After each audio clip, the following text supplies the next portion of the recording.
Assalamualaikum warahmatullahi wabarakatuh.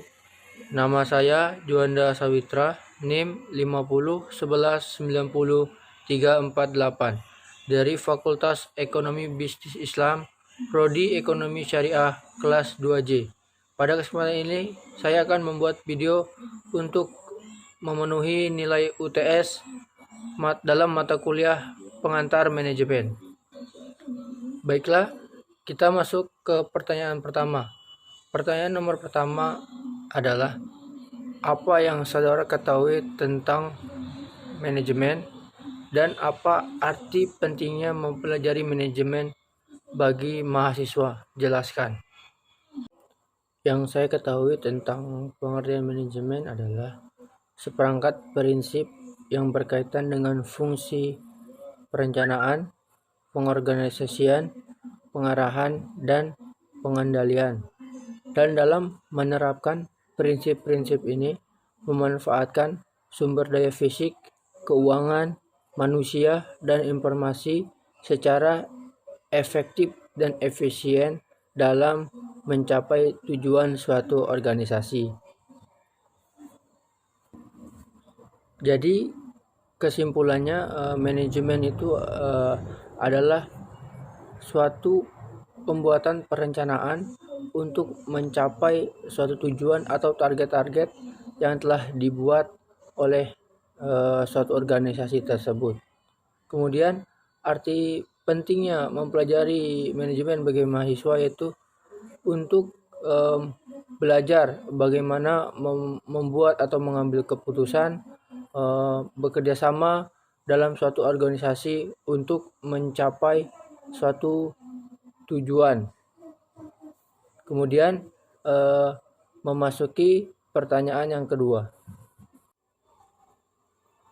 Pertanyaannya adalah, andai Anda adalah seorang pengusaha yang akan mendirikan sebuah perusahaan, jelaskan tahapan tujuan perusahaan mulai dari top manajemen hingga low manajemen, dan jelaskan arti pentingnya manajer dalam suatu organisasi secara umum.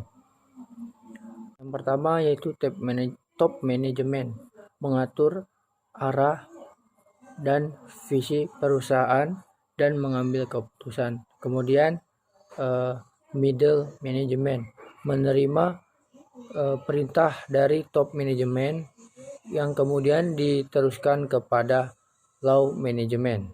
Yang terakhir adalah low management, yaitu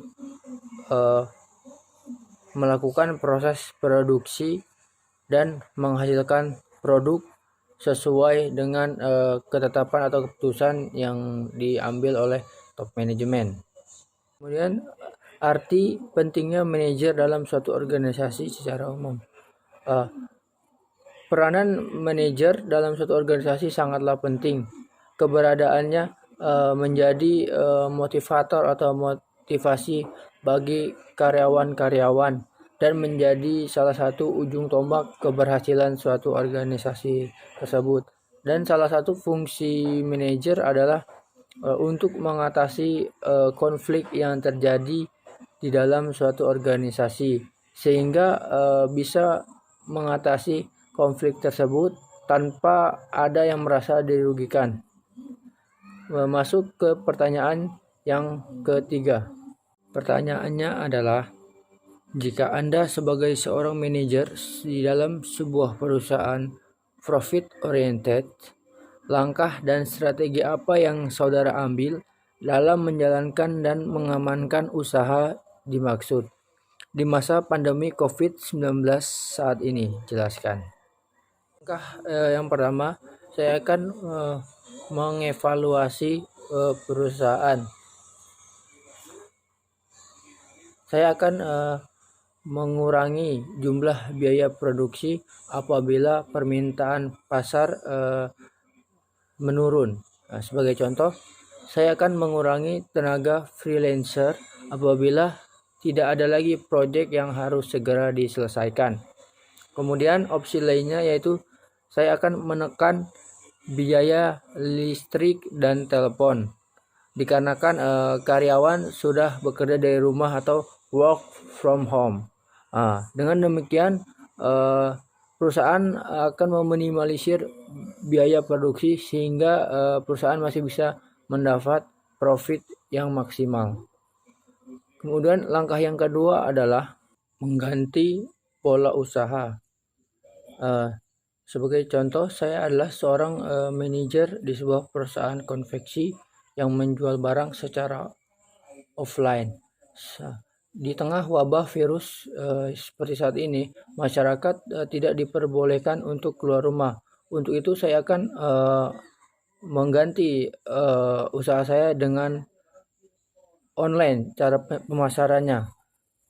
Kemudian saya akan memberi atau menjual produk stok lama dengan harga promo sehingga saya masih bisa mengantongi atau perusahaan bisa mengantongi kas di masa wabah virus seperti ini.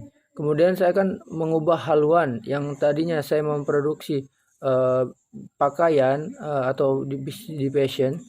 Saya akan mengubah haluan untuk memproduksi masker. Dikarenakan di tengah wabah COVID-19 ini kebutuhan masker di pasaran sangatlah tinggi. Dengan demikian, saya bisa memanfaatkan bahan yang ada untuk memproduksi masker sehingga perusahaan masih bisa memperoleh profit yang maksimal. Kemudian masuk langkah yang ketiga, menjaga likuiditas keuangan perusahaan saya. Apabila perusahaan konveksi saya memiliki piutang di luar, saya akan menagih piutang tersebut untuk menutupi biaya produksi.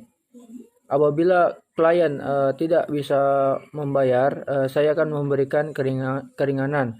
Dan opsi yang kedua adalah saya akan menggunakan dana pribadi untuk menutupi biaya produksi, sehingga produksi masih dapat berjalan, sehingga perusahaan masih ada pemasukan atau profit yang maksimal.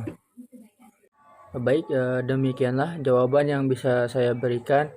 Terima kasih atas perhatiannya. Saya akhiri. Assalamualaikum warahmatullahi wabarakatuh.